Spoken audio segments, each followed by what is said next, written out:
Hello, everybody. How's everybody doing? Happy Thanksgiving. Happy Turkey Day. It is upon us. I'm sure we're going to come right into some questions. Maybe not. Had an interesting phone call today, so just want to talk about that phone call, just making sure everybody's up to speed, bringing everybody up to par on that phone call I had this morning. So in the event you guys are dealing with something with Section 8 and it is taking forever for them to approve, do the inspection, blah, blah, you always have an out. If you have criteria, you always have an out. Okay, so make sure that you're including your criteria on the front page of your application sheet. It is very important. And make sure that you have a clause of when they have to pay the holding deposit agreement by when they're approved. Example, once approved, holding deposit must be paid within 72 hours in certified funds. That's a great example of the verbiage that you would need. That way, if they don't pay you within 72 hours, you can terminate the agreement. Paying attention? So if you're dealing with something like Section 8, where they're having to make changes from one district to another district, and all these different things that come about in those types of scenarios when you're dealing with federally funded properties and there's delays, if it's going to be delayed and it's going to be delayed again, you're looking at 2 months already and another 2 months on top of it. You want to be very cautious that you're not setting yourself up for failure by forcing yourself to participate in this program that isn't financially feasible for you, because 4 months to get things rocking and rolling is 4 months of money you're not making. So with that being said, please know that if you have criteria, you almost always have an out. And before we go too much further, everybody, please know I'm at home today. I'm working from home. I'll show you guys a little something in a minute.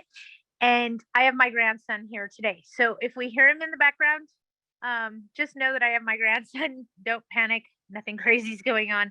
I'm just letting you guys know so that if we get interrupted, I'm not crazy. I'm not working today. I'm at home today. So does anybody have anything they want to work on? I see something came up in the chat. There are a lot of bad reviews on Yelp and Google for Fast Evict. Should I be worried?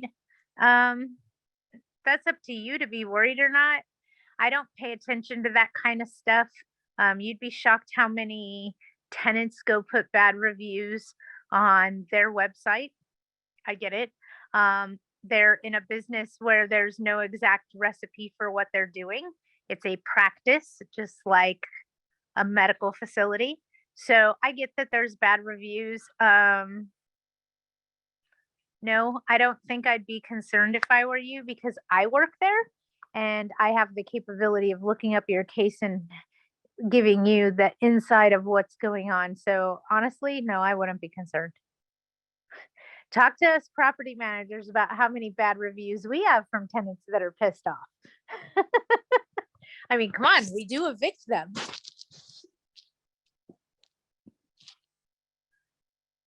So no, I wouldn't be worried. I used them for 10 years before I ever went to work for them. So I hope that says a lot. When does the stay-at-home order expire for LA County? We don't have a stay-at-home order. Are you talking about the COVID pandemic?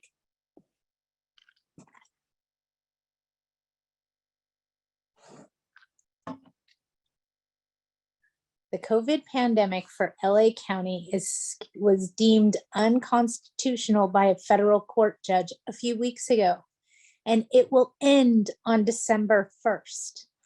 What we can anticipate seeing on December 1st or before, so check with me next week because we'll be live again, is that the municipalities, meaning the individual cities within the county, are going to come up with their own rules, restrictions, etc. The city of Pasadena is currently trying to pass some pretty ludicrous bureaucracy and bullshit that's even more restrictive than the new county RSO's program, more restrictive than the county's program, saying that you can't do an eviction until the tenant is 6 months behind in market rent. Until that passes, okay, and it did pass, so they're going to go in and define it. So the city of Pasadena is coming up with their own bureaucracy and bullshit.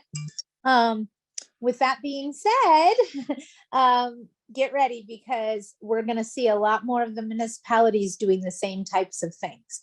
So do you remember in the beginning of COVID when it was extremely difficult because all the little cities and areas had their own rules and it was very hard to keep track of? And then the state came in and passed a law that trumped everything because it was the state's law. You guys remember that? We're going back to that, okay? We're going back to all the little cities and counties having their own municipalities and their own little rules, regulations, bureaucracy, and bullshit. So get ready. That's what we're facing. That's what we're going up against. We will know more by next week, but we're already seeing something being implemented by City of Pasadena that will not allow a rent increase for 2023 at all. And after that, they're talking about 3%, and that's it. So we'll see how these municipalities work out their details, but I'm letting you know now, all of the little cities now have the opportunity to come up with their own bullshit. Okay. And Pasadena is a bad one, just so you know. I'm watching it like a hawk. Thank you, Geraldo. I appreciate you. If a lease has a no smoking clause, is vaping considered smoking? Yes, it is. You can't vape in the grocery store or in a concert hall.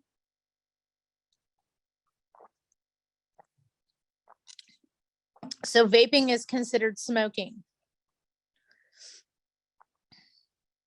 I am in the discovery phase of my eviction case. Should I bring up the 2 vehicles, new appliances, and new furniture that the tenant purchased during the eviction moratorium and claim to be financially impacted by COVID? Honestly, Geraldo, it's irrelevant. I'm not in the office today, so I can't look up the copy of the answer and give you my property management professional opinion on how I would handle the situation going forward.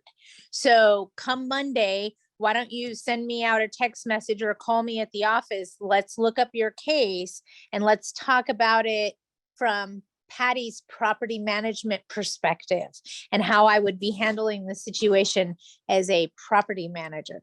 And the reason I'm saying that way is because I'm not an attorney, folks. I cannot give you legal advice, but I can give you my professional opinion on how I would handle a situation. So especially in the discovery process, as a property manager, I know some tips and tricks and ways that we can manipulate that to help benefit our cases even more. So let's look at that on Monday.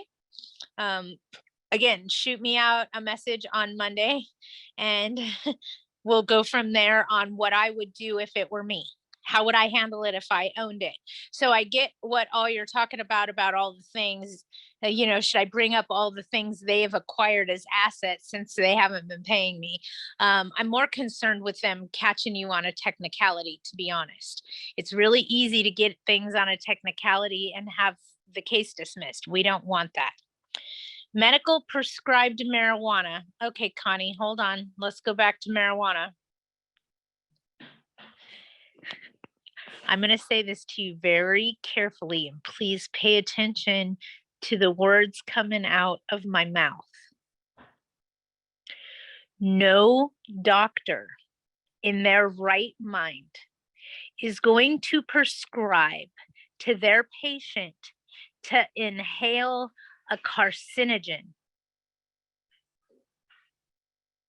Want me to say it again? No medical doctor in their right sane mind is going to prescribe to a patient to inhale a carcinogen. So what I'm trying to say to you, Connie, is they can have a prescription to use marijuana until they're blue in the face. They do not have a prescription to smoke it. Paying attention? So there is no prescription to smoke marijuana. There is a prescription to use marijuana. In other words, they can ingest it in other ways. They can rub it onto their skin. They can take it in a pill form. They can eat it. Go have a brownie. They don't have to smoke it. So if your building is non-smoking, it's non-smoking of anything, including meats. Okay, paying attention. Non-smoking means non-smoking of anything. Crack, cigarettes, marijuana. I almost said fentanyl, but I don't think they smoke that, but I don't know. What do I know? Just a blonde. All right, so we got that going, okay? Going forward, if I want Fastovic to serve all my notices to all my tenants on behalf of the owners, what is the best procedure to follow? David, it is $350 per notice. So that's up to you. If you want Fastovic to do the notice each time, it's rather costly when you're doing a large number of them. But yeah, if you want them to do it that way, you can have them fill out a take sheet, the owner, and handle it in that perspective and head that direction rather than how you're doing it now. Patty's property management perspective. I like it. PPMP. You guys are so funny. I love you. How about burning incense? The key word there, Yvonne, is you said burning and not smoking.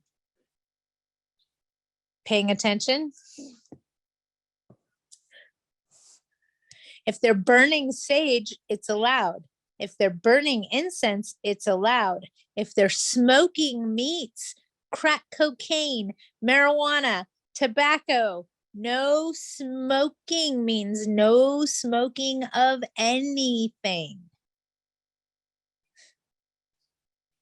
I'm trying to think of what else we smoke, you guys. We smoke meats. We smoke. Help me out here. But you understand where I'm coming from. And talking about smoking, Val, are you on here? Because before we leave, you and I need to show you a little something. You'll be real proud of Widget this week. If I need to put on a new roof, can I pass half of the cost on to the current residents living in Larceau units? Most of them are on a month-to-month and in a new lease, and it may not be until next year. Anna, look into it and see if you can do a pass-through for capital improvements. Everybody else, do not listen to me. Everybody else, do not listen to me. Got it? Anna, there is something in LARSO's bylaws that clearly states that the tenant could be responsible for additional cost of living expensive improvements if the owner has capital improvements that are approved by Larceau. So what did I say in simple English? Contact LARSO, tell them about the big expense you have coming, and file an application to do an additional rent increase and see if they approve it. If they approve it, you're good to go, girl. And let me tell you, 9 times out of 10, they approve it. Okay. So for everybody else, please pay attention. There is no cost of living expenses in residential dwellings in the state of California, except in LA City RSO. For everyone else, you cannot put that in your contract. You cannot charge back capital improvement expenses, that does not apply to you. So don't think that you can do that in Torrance, or that you can do that in Gardena, or that you can do that in Riverside. It's not allowed in residential dwellings. There is specific language in LA City's RSO bylaws stating that a landlord can ask for an additional rent increase if they have capital improvement expenses. Replacing a roof is a capital improvement. You're welcome. Everybody else, this does not apply to you. Do not pay attention to what I am saying. The only other place that you can have capital improvement charges is in a commercial lease agreement. It is allowed in the city of Los Angeles under RSO and in a commercial lease agreement. That is the only place it is allowed. Okay? Please, everybody, don't listen to me, start writing things down and then hang yourself, because this information doesn't apply to you. Okay, AOA has a great smoke-free addendum for leases. Perfect. You got to watch those smoke-free addendum and be careful with that. Just saying. If you say that your property is smoke-free, you could be making yourself subject to litigation and lawsuit. What do I mean by that? If you advertise that you have a smoke-free building and it is smoke-free, and the neighbor's house catches on fire, and that smoke now drifts into your building, it's not smoke-free anymore.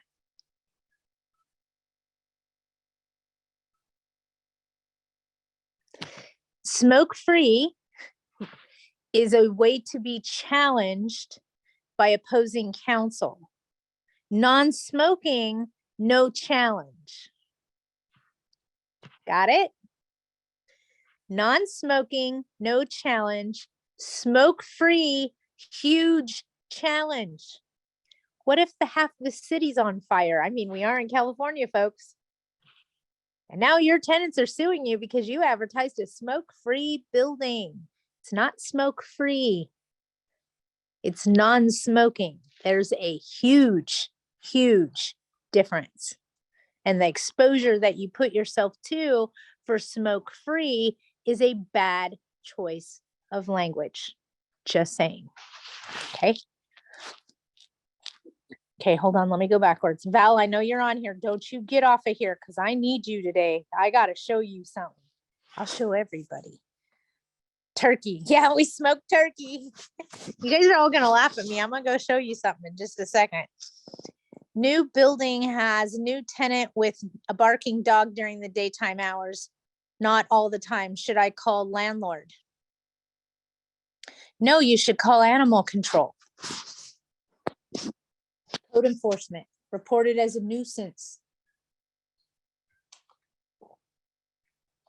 Ivana got it. Good. I can't stress it enough, you guys. Sometimes our choice in verbiage is extremely important. And there is a huge difference between smoke-free and non-smoking. The other big difference that we have in our industry that's quite a problem, and please take note, and I'm going back down the list. Oh, you have a call into them and you're waiting for a call back. Good job, Anna. For 50%, you have to have the permit of file proof payments and notify the tenants to validate. Okay. So David's giving you more information for Larso's capital improvements. Correct. You can't advertise in a safe neighborhood. You're exactly correct. You can't advertise in a safe neighborhood. And the number one problem in our industry is the word single. Stop using it. Eliminate it from your vocabulary. This property is available for single residents only. Are you talking about only one person's or someone that's not married? Because that's discrimination against marital status. Because you didn't define what you were talking about, guess what? You're going to get sued. Eliminate the word single for that reason. We have studio units available for single occupants. Single meaning not married, discrimination. Single meaning one person's, define it as one person's. Studio units available for one person to rent. Maximum occupancy, one person. I didn't say adult, I didn't say children. Paying attention, all this verbiage matters. The words you use matter. Okay. All right, I saw something else come through. Hang on. Thanks, Patty. Is it okay to have a no smoking permitted sign on the building? Absolutely. What you don't want is smoke free. Smoke free is bad. We can't control if the neighbor's house catches on fire or puts smoke across our building, but we can control what we allow happen in our building. And you guys, here comes a funny part. Okay, I got to figure out how to turn off my background really quick, so bear with me. I know how to do this. And I'm walking and talking backgrounds and effects. Hang on, none. All right, are you guys ready? Look, Val, are you paying attention? Happy birthday to me. I did it. I got myself a big old Traeger smoker. So while we're all talking about non-smoking, I bought myself a birthday present yesterday. See my new toy? There it is. So bright out here, I can't see. There it is. There's my new toy. I got me a new smoker. My brother came over and installed it yesterday. It was awesome. All right, let me put my background back on so you guys don't get blinded in my house. All right, anybody have anything else for me? And I'm sorry, yes, I had to show the smoker.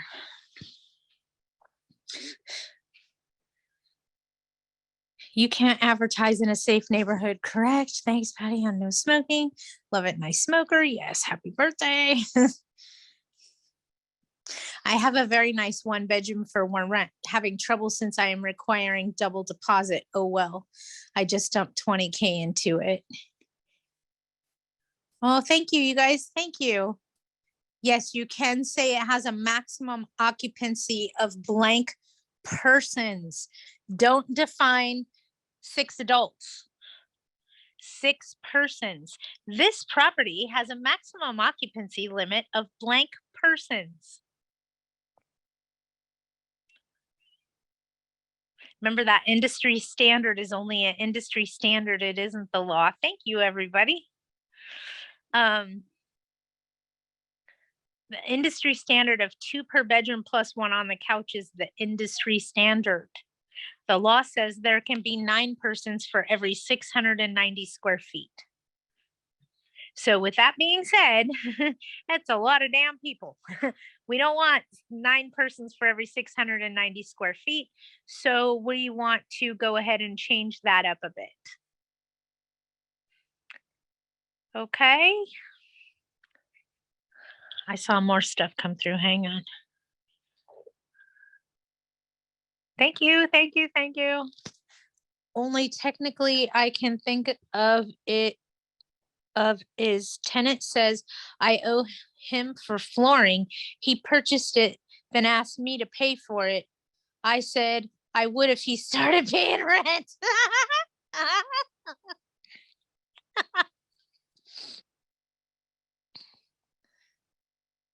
Geraldo,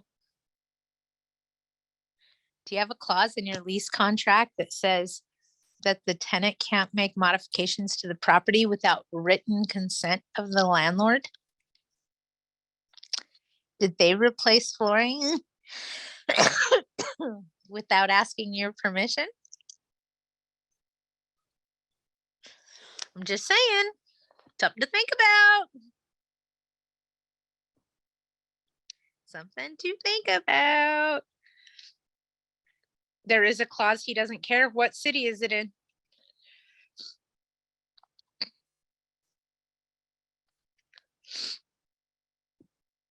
because you may be able to start eviction, you guys.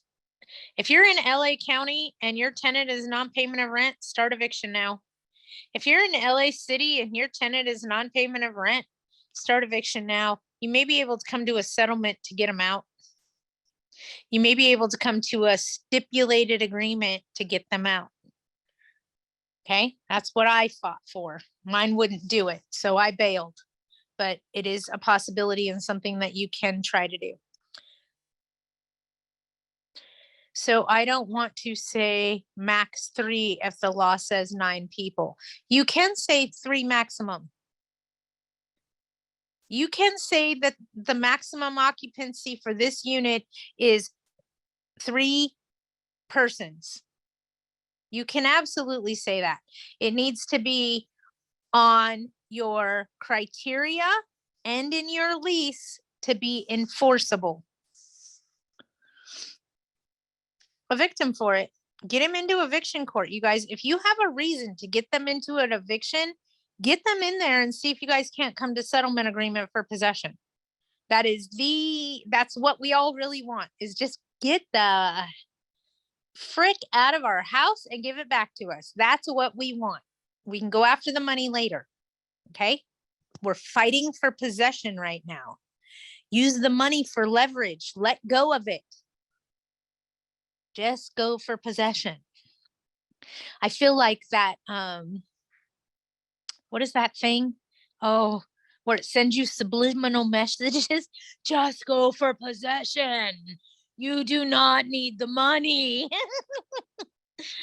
The 3-day notice of termination of tenancy, notices to cure, etc., could be signed by the person, that delivery of the person, or has to be signed by the broker. Anybody could sign the notice. Anybody. The landlord directly could sign the notice and the property manager deliver it and fill out the proof of service. The rule is they got to be over 18. Happy birthday. Happy Thanksgiving. Thank you. Huntington Park. I already started with Fast Evict. I'll call you next week. Great. I hate to reward the jackass. He's already gotten rich off of the state and us.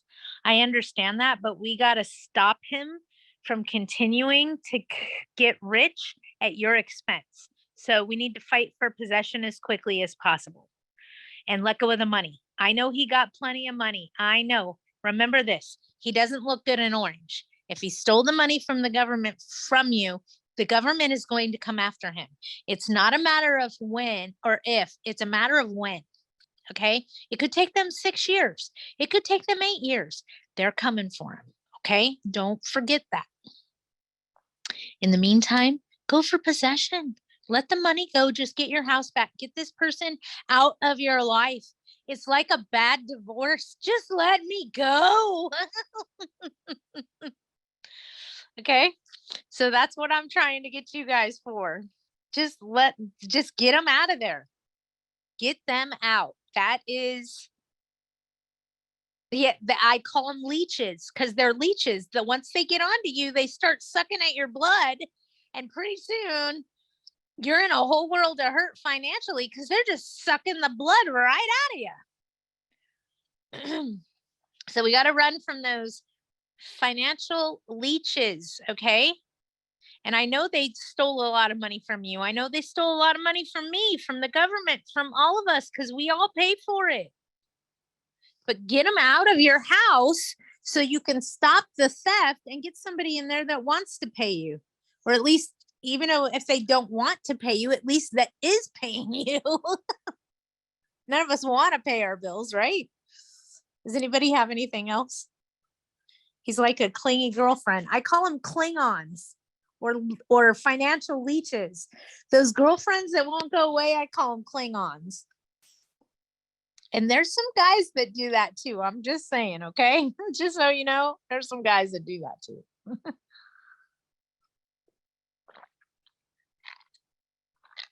Sorry, I needed some water.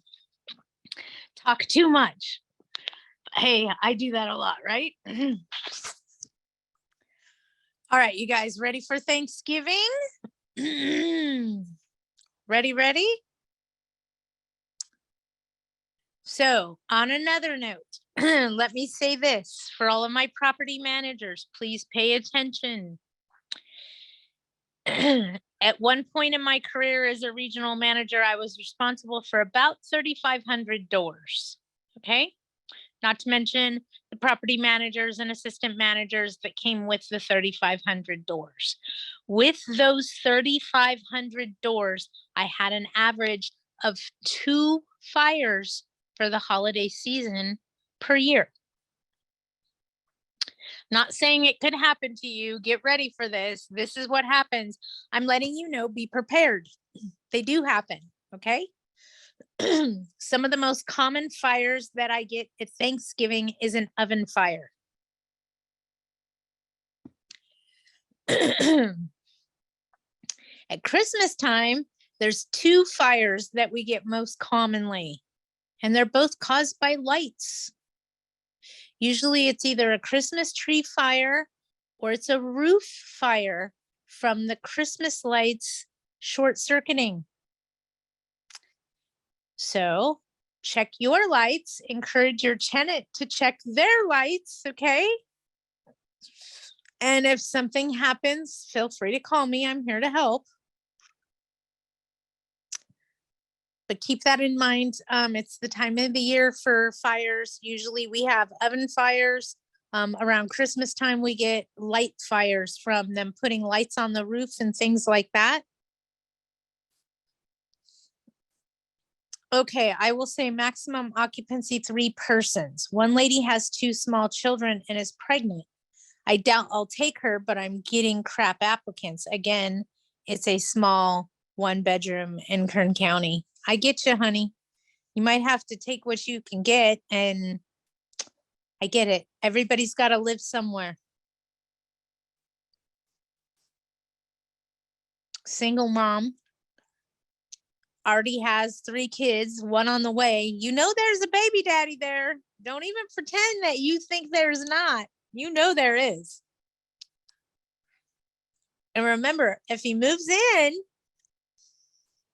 it's an unauthorized occupant until they tell you they're married, and then you can't do anything about it. If you do, it's discrimination against marital status. So a lot of times they move in single, and then the spouse shows up, and it's because the spouse doesn't qualify to live there for whatever reason. So they keep the spouse quiet, and then the spouse appears. And then if you say, oh, your spouse has to fill out an application and a credit report and see if they qualify to live here. No, they don't. I already live here, and you can't discriminate against my marital status. Got it?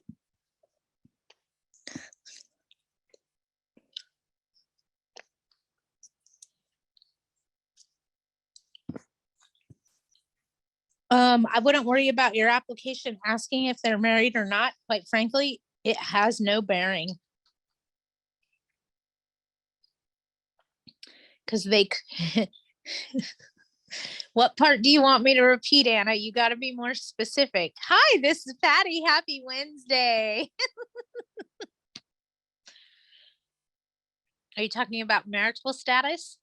Usually what happens is a single female or a single male, for that matter, moves into a unit with children. A couple days later, the spouse shows up and they say, oh, well, this isn't my boyfriend. This isn't an unauthorized occupant. This is my husband. Now, if you tell them, oh, your husband has to fill out a credit report. Well, no, they don't. Wife already lives there. You can't discriminate against their marital status. You can ask them to fill out an application so you know who they are, but you have to allow them to be there. So it's the new trick of the trade, folks. If you have a single applicant applying for a property, there's a spouse, maybe, most likely, could, should, might. Yes, I'm using fogging techniques.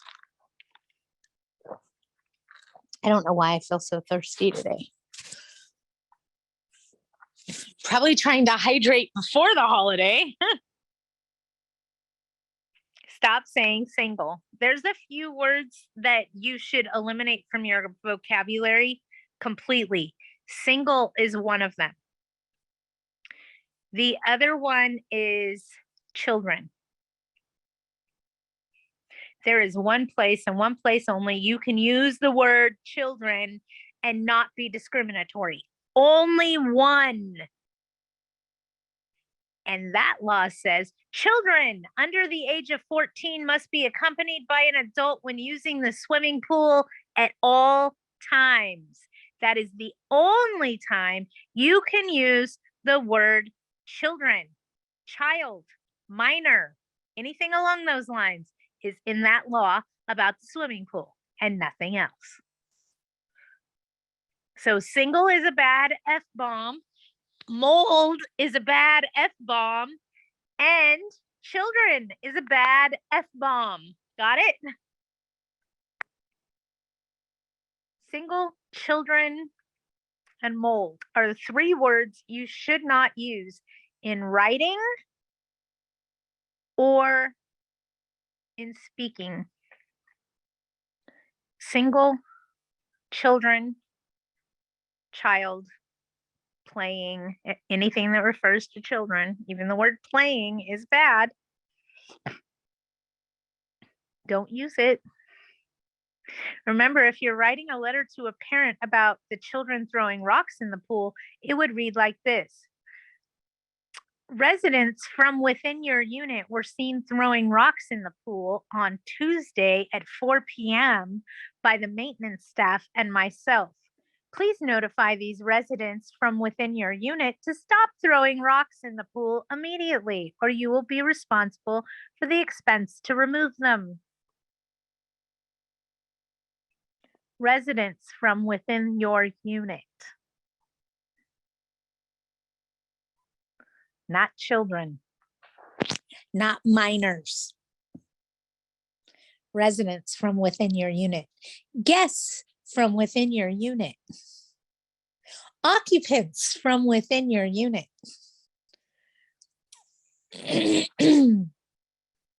Residents, guests, occupants, they're not children. Okay? My house got really quiet. My grandson left, which means I have to clean because my sister's coming. And I don't want her laughing at me. She's already going to give me garbage. Occupants are fine. Residents are fine. Just don't use the word children. Don't use the word walking distance. It is bad news.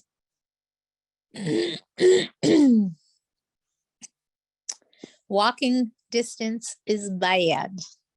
The word walk in general is bad.